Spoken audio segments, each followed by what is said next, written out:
How have routines helped you as an entrepreneur and growing businesses? Most of us don't take any time to celebrate. Yeah. We have a big accomplishment, a big achievement, and it's like, cool, now off to the next thing. Yeah. And it's like, no, take a moment, realize, hey, I just pulled something off. Maybe I wasn't capable of doing this. You know, Dave a year ago couldn't have done this. Right. Welcome to the Guidelight Podcast. I'm Jason Trent, your host, and I want you to, this is part two with my friend Dave Streen. And if you didn't see part one, I highly encourage you to go back and check that out because there's some great material. But there's just so much good stuff to talk about. We had to do another episode, so I'm welcoming him back. And Dave, just for people that didn't get to catch that first episode, they didn't, just briefly tell them a little bit about yourself again so they know who you are. So I would classify myself as a product developer. I've brought over 100 products to market successfully. And I'm a serial entrepreneur. I've got several companies and kind of bounce around and have fun with it. So I love it. The fun part. If anybody ever asked me about Dave Streen, I was like, the fun guy. I love that. Awesome. It's an encouragement to me because sometimes and like I said, in the business world, we get a little stuffy. But yeah. One of the things that I was really intrigued about you was really just the serial entrepreneur. Like, my background is just, one business, one thing. And I'd have a little bit of your ADHD. I mean, I just see the fun, the excitement in doing multiple things because, like you said, you've done multiple things. You've bought a lot of businesses. You've sold businesses. Yeah. You've done a lot of that at the same time. So share with our audience a little bit about that journey of when it comes to the buying and the selling of some of your businesses and just I'll let you tell some of that story because that's some of the stuff that I've enjoyed being in the M&A business because it's a little different than my background. Yeah. One of the things is that I want to share that I think is probably the most helpful and eye-opening for me, so hopefully it will be for the listeners, is to make sure if you're starting another venture that you're doing it because your previous one is on autopilot and self-thriving. And doesn't need you, and then you have extra time to focus, that's the time to start a new one. What I did a lot of times was I would get up against a problem that I didn't want to solve or a task I didn't want to do or something, and it was very easy to say, well, I'll just start this and do this and have fun. And if I would have solved that problem or got over that hurdle, that would have been exponentially better for that business and for me financially and everything else. Yeah. So make sure you're pivoting for the right reasons, not just because a lot of times, like I always say, it's like the NFL, like the end zone. When you get in that last, the red zone, that's the hardest. Yeah. It's 90% of the work is getting that last 10 yards. Right. So a lot of us stop on that 10-yard line and start the next venture because we don't want to fight that impossible fight that is where the true magic happens, is when you bust through and, get through whatever is holding you back or whatever. And so I encourage people to, start as many things as you want, but make sure you're focused and make sure you're starting them for the right reasons.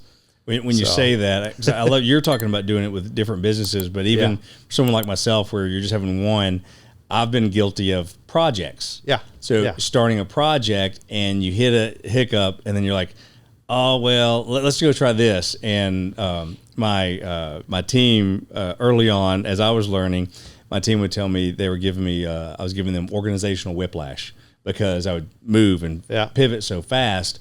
And it was a good time for me to learn that and help my team thrive. Like you said, just whether it's buying or selling or starting a business or doing that is one thing that came to mind when you're saying that. I was like, fun, but with discipline. Yeah. Still have fun, but you still got to be disciplined in the follow through and just even, and also probably help. I mean, along the way, because a lot of times these businesses have most of these just been you, or have you talk about team I've done and gleaning it all from over. other people? I've had teams, I've had subcontract stuff, I've had partners, and again, like if you're going to do a partnership, most of us are doing that because of maybe insecurity or we think they have something we don't, but we just basically we want companionship maybe. Like there's a bunch of different reasons, but what I found is if you're both running for the same goal, a partnership almost forms on its own.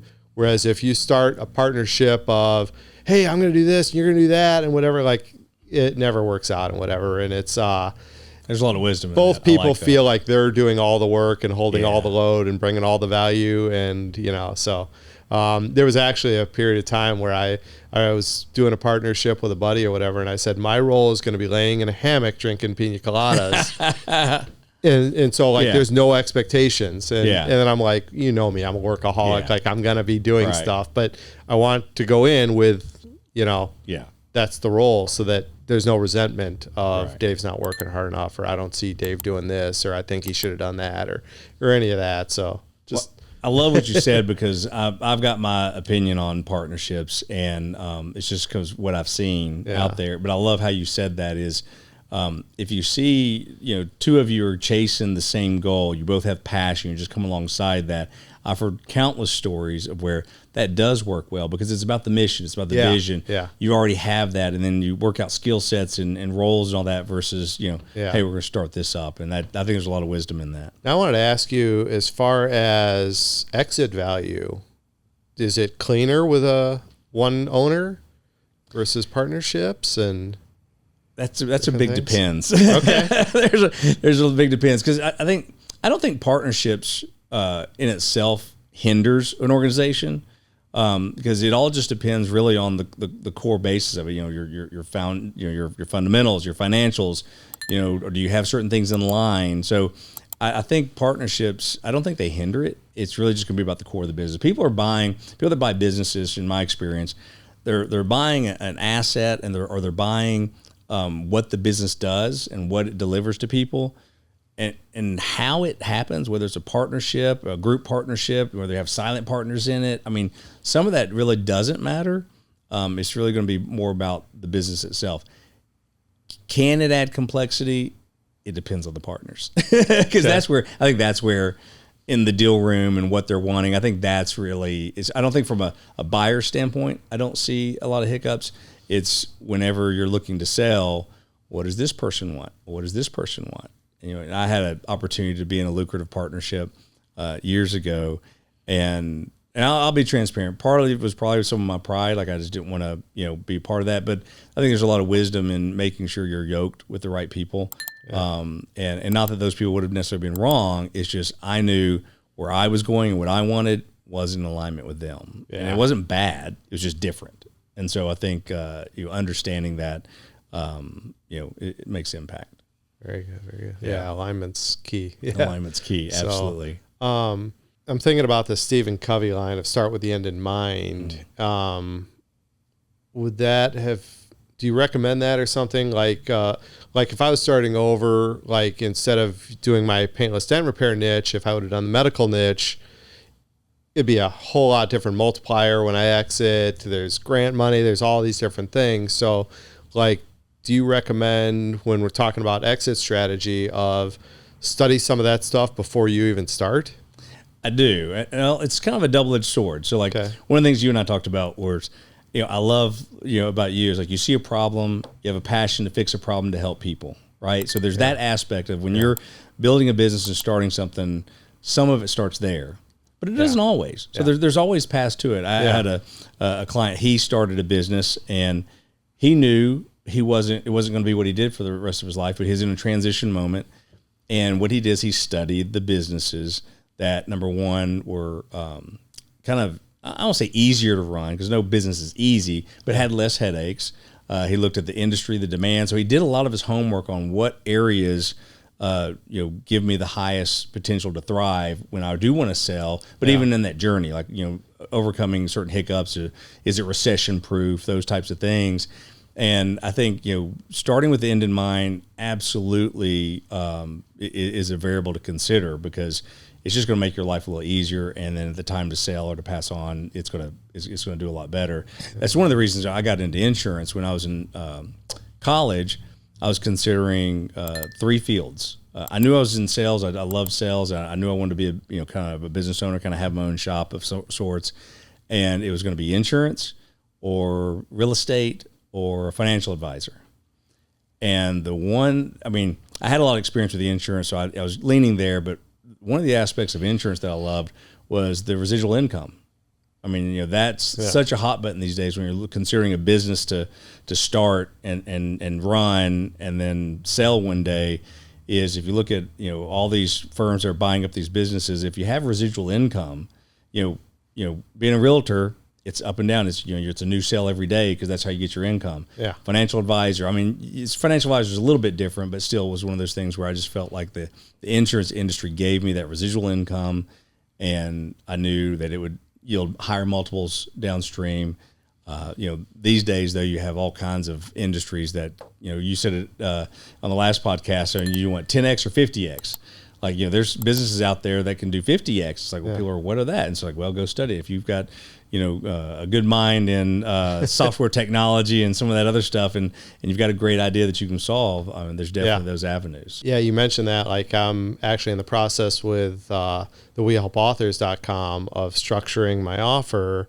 And I'm doing it differently this time because I want that MRR, the monthly recurring revenue, because my other companies, I always say, like, on the first of every month, I start at 0 and I hunt. Yes. And I want something where I just can relax and know that's coming in. As long as I don't really screw something up, that I can count on that, and just helps you relax a little more in the other areas and stuff. And again, the goal is to help authors. Right.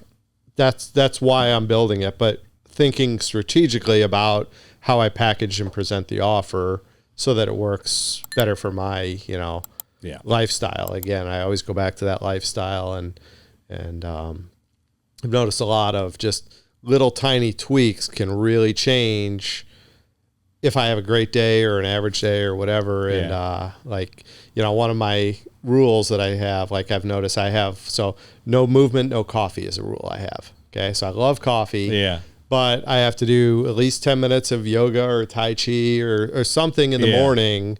Then I can have my coffee. And when I lie to myself and say, I'll just have my coffee and then I'll do it, I never, ever do it.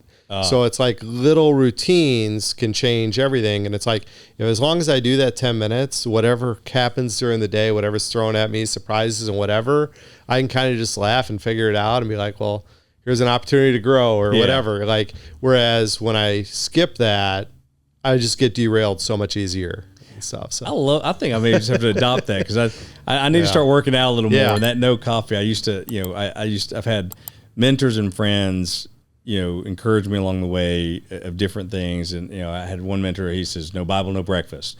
There you go. The problem with that though, is I don't eat breakfast a lot. Okay. But I'm in the Bible, but there's just different things. Another friend of mine, Carl Sherrill, he talks about routine so much.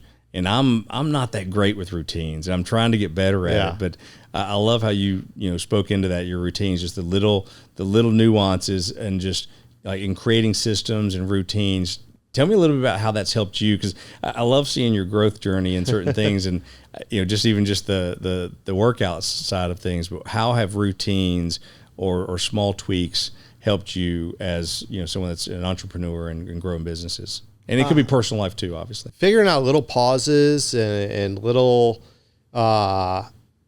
celebrations, little times for enjoyment and everything, and squeezing those in makes a big difference in my mindset. Yeah. Most of us don't take any time to celebrate. Yeah. We have a big accomplishment, a big achievement, and it's like, cool, now off to the next thing. Yeah. And it's like, no, take a moment. Realize, hey, I just pulled something off. Maybe I wasn't capable of doing this. Dave a year ago couldn't have done this. Right. Take a moment, I don't care if it's a glass of champagne or apple juice, whatever. Say, hey, we're celebrating. We just pulled this off, and just live in that moment for a minute and enjoy. And I would say none of us do that like as much as we should. That is so true. And I think you see a lot of leaders, at least I do, and I'm sure you do too, will want to celebrate our employees, and we'll make sure we're celebrating them, but we don't always take time, that self-care of saying, hey, I have caught myself doing that a little bit with my wife. We'll have, conversations or whatever. And, your spouse always that good affirmation that kind of gives you, even if it's just that, right? Like a glass of champagne, a dinner out, but just something to pause and acknowledge that accomplishment. I think that definitely feeds the soul in ways that probably more than we realize, right? Yeah. We're talking about routines. I think probably, and I always joke that it works so well I stopped doing it, is journaling. When I journal, which is just writing down my notes. Hey, what was great about yesterday? What am I going to do today? Whatever I feel like, and again, to me, the magic is pen and paper. Yes. Digital journaling or voice journaling, none of that does the same. And they've studied, there's a connection between the handwriting and the brain and whatever. Yeah. But when I journal, life just gets infinitely better. Yeah. And then I go on vacation or something and I get out of habit, whatever breaks the habit. And then I'm like, a month goes by and I'm like, oh, I haven't been journaling, and I get the journal out and it's like, so that's something, if you've never done it, kind of dig into that and go down that rabbit hole a little, because it's something magical happens. I can't echo that. Man, when I was in my 30s, I used to journal a ton, and something happened in my 40s where I think I just took a multi-year break. I mean, I just didn't journal anymore. And then I guess probably close to 8 years ago, I started journaling again. Yeah. And it is a game changer. Yeah. It is. Yeah. It's just, like you said, there's all kinds of psychological components, just general health components, all these things. Yeah. So I want to get back real quick. Let me dot that one. Most of us think like, oh, that's not work. That's not paying me. I'm not going to do that. Like if you're chasing the money and whatever. Oh, yeah. And it's, again, that counterintuitive that we talked about in the last episode of journaling creates that space and that pause that allows room for the magic to happen in my mind. So it's... I love what you're saying when you're talking about creating space. And I've talked to leaders and business owners, is creating space, creating a platform. It's about that pause and and it was just visualizing. It's like, hey, you've got to create that space for something good to happen. Yeah.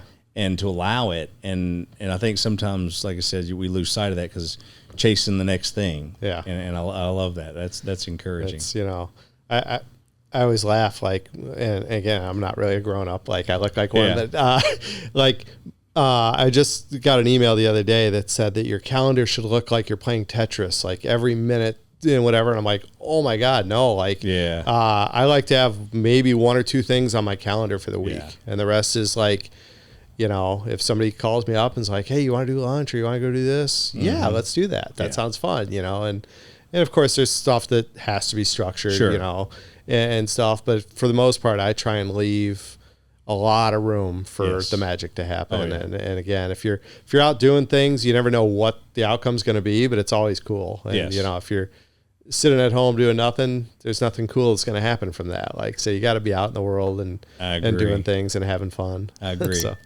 So I want to get back to your buying and selling of businesses. Yeah. So thanks.